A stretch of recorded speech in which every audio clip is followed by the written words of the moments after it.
It was Derby Delight on Wednesday, and with that, another step closer to Premier League title glory this afternoon. Arne Slot's Reds travel to the capital, brimming with confidence at the moment, and of course boosted further by Arsenal's draw at Goodison Park on Saturday. Liverpool have been stunning, haven't they, on the road so far this season? It's actually coming up for a year unbeaten in the league, but make no mistake, Fulham will provide a stern test for the Reds today. We are building up to Fulham against Liverpool in the Premier League today. It is a 2 o'clock kickoff. That is when we will guide you through all the action with our live audio commentary. Yeah, welcome along to today's Match Day Live. Another massive 90 minutes lie ahead for Liverpool. Jason McAteer and Gary Gillespie are with us for this one. Before we hear from the lads, though, let's pay our first visit down to Craven Cottage, where former Red David Thompson is going to be pitch side for us. First, though, there he is. Mark Benstead has got news of the Liverpool starting 11. Mark. Thank you, Becky. 11 points from the 24 left available. That is what Liverpool need if they are to be crowned Premier League champions. There's a pretty simple target for them now, and they're in good form as they head here, trying to pick up 3 more points on the way towards it. They've won 4 of the last 5 Premier League outings. The most recent of them came midweek in the Merseyside derby, of course. Arne Slot makes one change to his starting 11 from that victory over Everton. That sees Cody Gakpo come in the place of Luis Diaz, who drops to the bench. Liverpool then line up as follows. It's Kevin Kelleher in goal. Looks like it'll also be Curtis Jones continuing at right back once again, with Ibu Konate and Virgil van Dijk as the 2 centre-halves. Andy Robertson at left back. In the midfield, Ryan Gravenberch, Alexis McAllister and Dominic Szoboszlai breaking forward. Mo Salah, Diogo Jota and Cody Gakpo will be the front 3. It's Gakpo's first start since the game at Goodison back in December. On the bench, Yaros, Endo, Diaz, Nunez, Chiesa, Elliott, Tsimikas, Kwanzaa and Bradley is back after that thigh injury had kept him out since mid-February.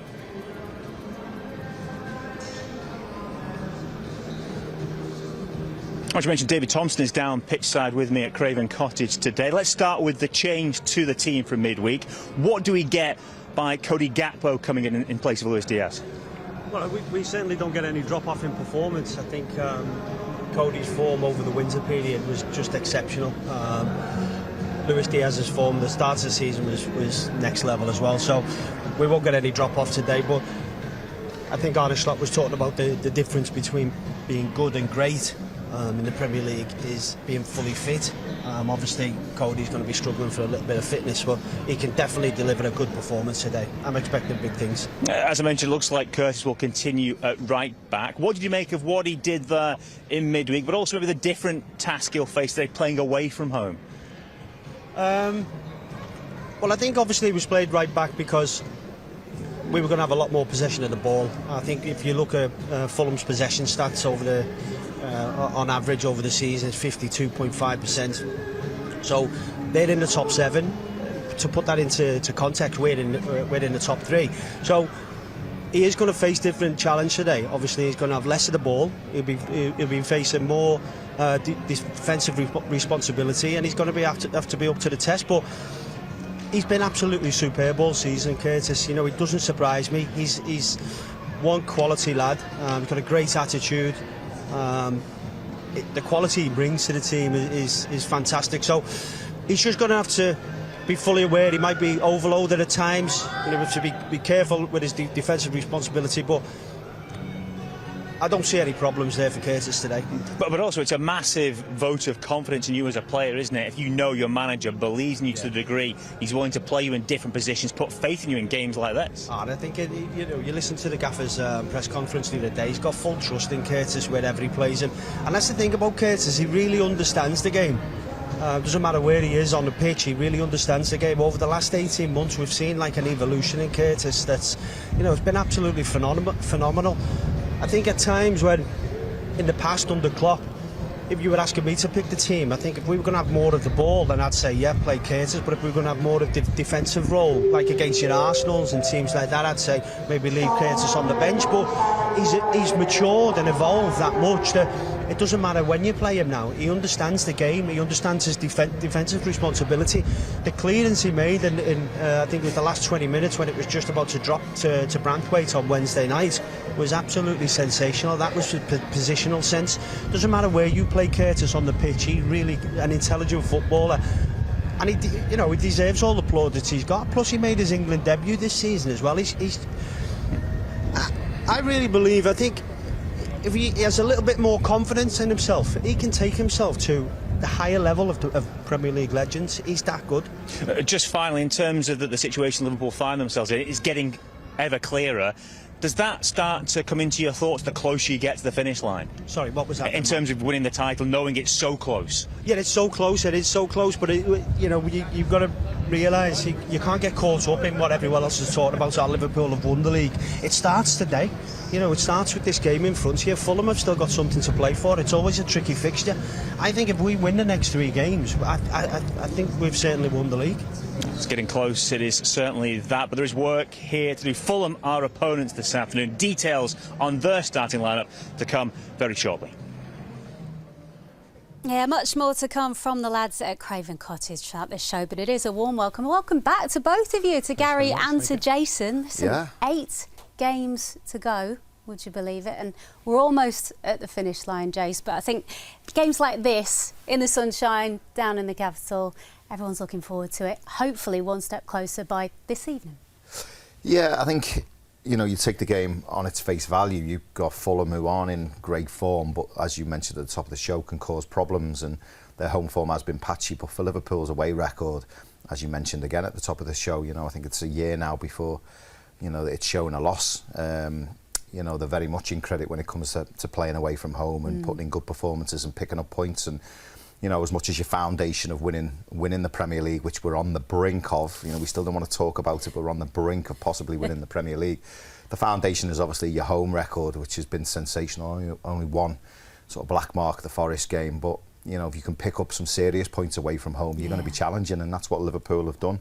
They've been absolutely brilliant. You say you don't want to talk about it. We are going to talk about the possibility for we kind of have to go on. But obviously the result at Goodison Park yesterday, Gary, it could mean Liverpool, if they win this today, go 14 points clear by this evening. Now, technically the league could be won against Leicester, but if results go like for like, it would be against Tottenham Hotspur at Anfield, obviously. But as Jason said, you've got to win this one first. It's each game at a time. I think it was 2 big games, wasn't there? There was the derby, which obviously we came out on top, and obviously the game at Everton against Arsenal yesterday that gone our way.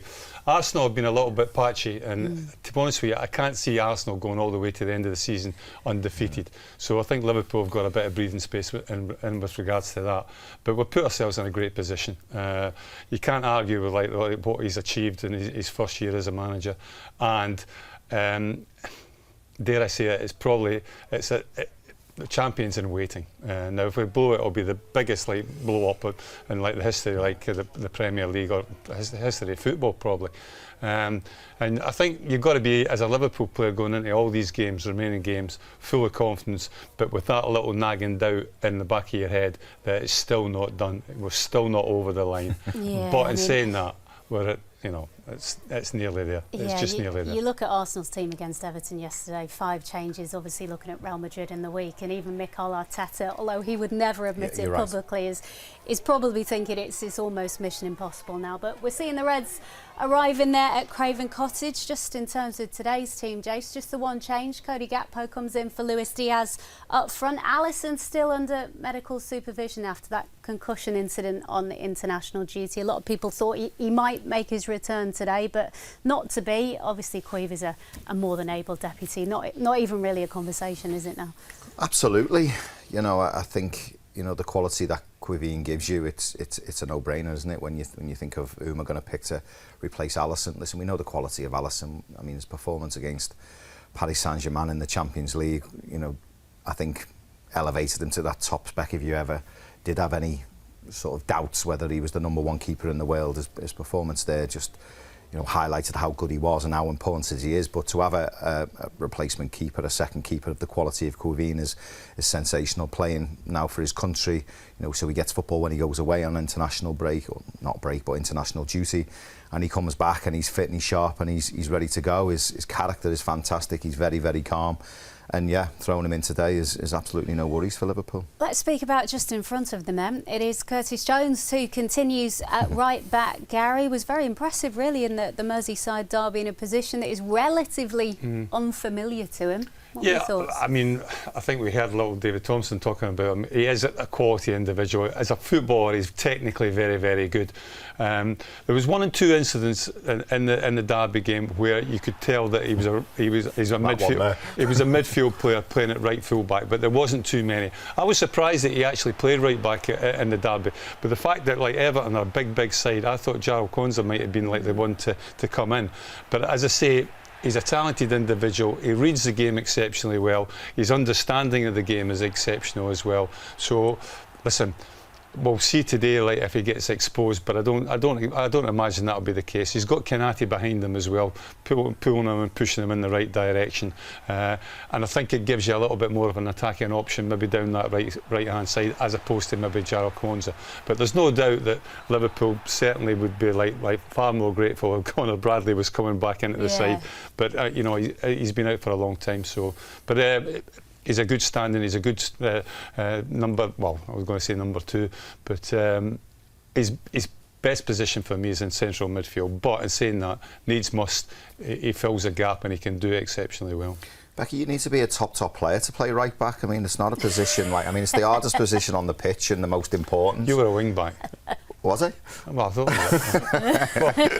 thought I did see you stranded up the pitch like in a few. So, no, I just to highlight on what Gary said. Listen, he's a midfielder who's played right back once in a game where Liverpool dominated possession, and he wasn't asked too many questions. It could be a more difficult afternoon, you know, down at the Cottage for him with that left-hand side and that threat that Robinson poses and whoever they choose to play on that left-hand side. You know, it could be a more difficult afternoon than what Everton posed for him at Anfield.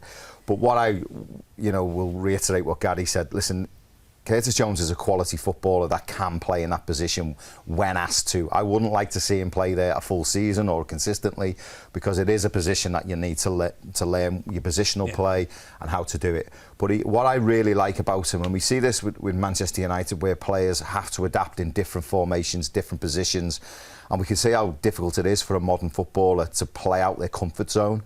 For Curtis Jones, he's a player who problem solves on the pitch, and if he's asked to do the job, he will do the job and do it admirably.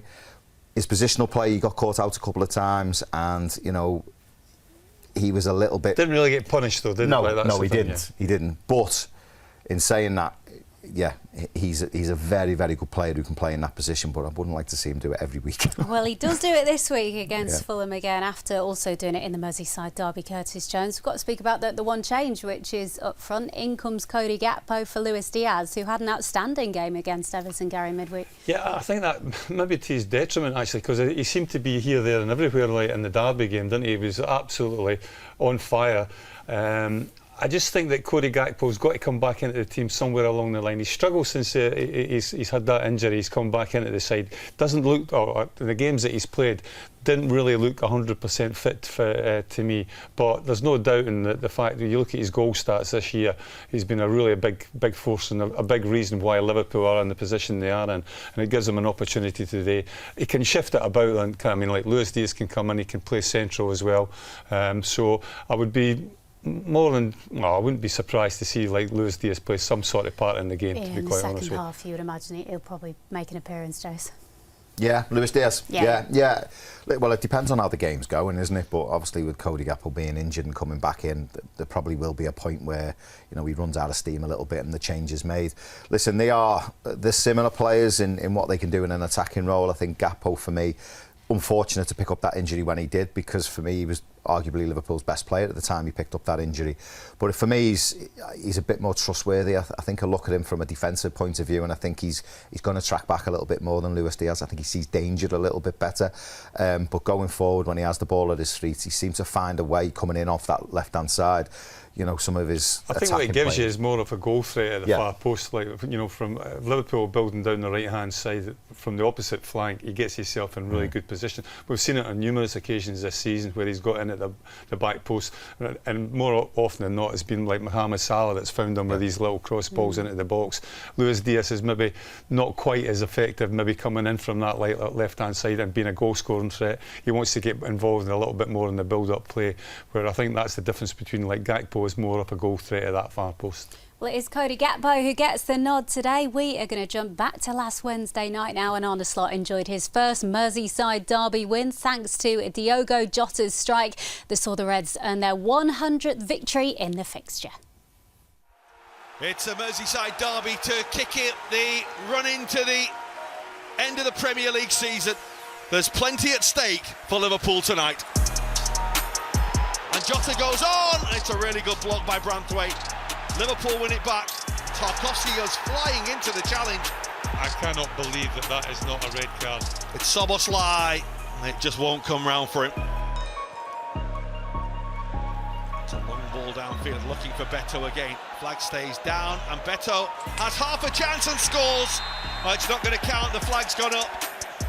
Robertson, that's a lovely little ball. Diogo Jota in behind. Tarkowski in the way, Jota again, and fires the shot which will just angle away from goal. Luis Diaz again, twisting one way, turning the other. Salah's arriving, and his header is straight at Pickford. And Liverpool could be in trouble here. The ball is a little delayed to Beto, but he's got away from Van Dijk. He's had one choked out, and this time he's hit the post. Here's Luis Diaz here. It's brilliant from Diogo Jota, yes! A moment of quality and a moment of class unlocks the Everton door on Derby Day. It's a huge night for Liverpool. They're one game closer to the promised land. Yeah, it certainly wasn't quite as frenetic as the Merseyside derby at Goodison, was it? I have to say, Jace, at half-time, not really too much between the two teams, but in the second half, a more familiar Arne Slot Liverpool performance, if you like. They really had a lot more control. Yeah, for all Liverpool's huffing and puffing in the first half, they really should have gone in 1-0 down after Everton's opportunity that hit the post. But, you know, as the game was going on, I just thought, I got the feeling, is this going to be one of them nights for Liverpool where it's just not going to come the goal? You know, the crowd were just on the turn a little bit, and, you know, Everton had kind of found a way to defend. And at 0-0, you just felt that, you know, they were holding on to that Everton, but they were comfortable. And then Liverpool come out second half, slight tweaks of things, and then obviously the crowd lifted again, and then they go and get the goal. But it still had its talking points. Tarkowski, you know, I felt at the time it was a bit of a naughty tackle and maybe should have been punished even more than a yellow card, which obviously subsequently it's come out that, you know, they feel it was the wrong decision. Yeah, we did see it here. Yeah, he did make me laugh when he done his post-match interview saying about Liverpool's goal. You know, the reason he went for the ball was because even though Luis Diaz was offside, he felt he needed to, and it was Diaz being offside that made him go for the ball. He actually shouldn't have been on the pitch to go for the ball, so that did make me laugh, but I think it was a naughty tackle. Yeah, he was fortunate, wasn't he, Gary? I mean, 11 minutes on you're wincing watching it back, but 11 minutes on the clock there. I mean, if that's later on in the game, does that make a difference? Does the ref not want to shake things up too early? To be honest with you, Becky, there's just no debate about it. It was a red card all day long. I mean, that tackle back in the day when I was playing, you would have thought that was a fantastic challenge. But in the modern day game, it's an impossibility. You just cannot challenge like that. And that was a dangerous tackle. That could have really broken somebody's leg, and he should have been off the park. There's no question about that. And another incident where I think fans quite rightly question VAR and why on earth it didn't play a bigger role in that. Well, the fact they have so many angles and, you know, they have a lot of time, and, you know, I mentioned it just there, you know, at the time it was very obvious to me it was a red card, and a lot of people sitting around me, everyone jumped up, but I was sitting with the ex-players, you know, Gary McAllister and players. You know, we were just looking at each other saying how wasn't, and Gary's right, you know, even back in the day there, you might look at that as being a good tackle back in his day, but even then you'd be wincing and thinking, oh, but yeah, there was no doubt. But you're right, again, it just brings VAR more controversy and more talking points, and, you know, they've got enough criticism coming their way without the obvious not being picked up. They have a lot of opportunity to make a decision, and they got it wrong again. Yeah, he was a lucky boy, wasn't he, James Tarkowski? Let's show you some moments that Everton had. I think you mentioned one of them earlier on, Jace, when obviously it's Beto who hits the post. A few big scares, and to be fair, he gave Virgil van Dijk quite a tough time in that first half, Gary Beto, but I think, as Jason said, maybe a better side would have made the most of these opportunities. Yeah, he's a big, awkward customer, isn't he? Like, he really is, and he puts himself about. He's big and physical and strong. You just question his ability to finish on a regular basis. I mean, he's had probably one of his best seasons at Everton with regards to goal scoring. The decision was right. He was just offside on there. But, you know, we've seen, like, on a couple of occasions that some like the big guys up front caused both Konate and Virgil van Dijk a little bit of trouble. Just here when Virgil van Dijk has a swing with his leg, I think he's going to comfortably clear that, but he doesn't, he misses it. And as soon as you go this near side, I'm not 100% sure why he goes in near side. It probably, to open his body up would have been a little bit easier for him, I think, to go to the far corner. And I think he's got far more of the goal to aim at. If you go that near side, then you've got to be aiming inside the post. He didn't. And that's what I'm saying. Like, the one thing that probably lets him down is that coolness and calmness to make the right decision when he gets in these sorts of positions. But other than that, he did give, like, the two of them quite a hard time. Yeah. At times early on in the game, he was a little bit isolated, but then Doucouré got up a little bit to support him. And then, I mean, Everton had, like, the opportunity. They had, like, two good opportunities to score. And if you score at that time of the game, then the game is different because, like, obviously Liverpool are chasing the game. Yeah, very much so. Let's show you the goal that settled it. It was, of course, via Diogo Jota. Comes in the second half. Some neat play, Jace, that allows Diogo the opportunity. And when this goes in, I think a lot of relief in the stadium, and a lot of relief probably for Diogo himself as well, who's been on a bit of a barren spell with the goals. Yeah, I always think with the strikers, you know, they need runs of games to find that sharpness, you know, to find that ability to do these things. His career, to be honest, not just this season, has been stop-start because of injuries, and, you know, getting that run of games has been difficult for him. But he is a player that can produce something out of nothing, and that sort of highlighted what I said before. The game was sort of running away from Liverpool, and you just felt it's going to take something of something world class, you know, or a mistake, you know, to settle this. And that, for me, you know, was a bit of world class finishing. I think that's what separates Liverpool from the rest at this moment in time. They've got players that, like, in crucial games like this, that can pop up and score these like these goals. I think Liverpool won 3 games 1-0 this season, and the 3 like goals that have been scored by Diogo Jota. That is true. I mean, and that just shows you his worth in the team. You just wish him an injury-free season to go the whole season, but sometimes, like, you know, that might not happen. Yeah, we'll speak about him in depth. We're going to hear from him actually in depth a little bit later on Diogo Jota. For now, though, it's time for viewers on social media to leave us. Our Matchday Live build-up continues here on LFC TV after the break. If you're watching this and you aren't yet a subscriber, then you can find details of how to sign up online right now, liverpoolfc.com/watch. Now, coming up in the rest of our pre-match show, we're going to look ahead to the game with Arne Slot. Just before kick-off at 2, we've got live audio commentary of the full game. Gary here is going to join Steve Hunter in the commentary booth for that. And we've got all the post-match reaction for you too. Straight after full-time, when Ronnie Whelan will join Jason and myself right here in the studio. And that post-match show will also be available to listen to in the reaction later on the club's official podcast. You can watch the full game on LFC TV from midnight tonight, and look out as well for Inside to go behind the scenes of today's events at Craven Cottage. That will be landing on Facebook and YouTube as well tomorrow. Well, the Reds are the only team in the top 4 divisions who have not lost away from home in the league this season. So can Arne Slot's side make it 16 unbeaten this afternoon? We'll hear from the boss in just a few minutes' time.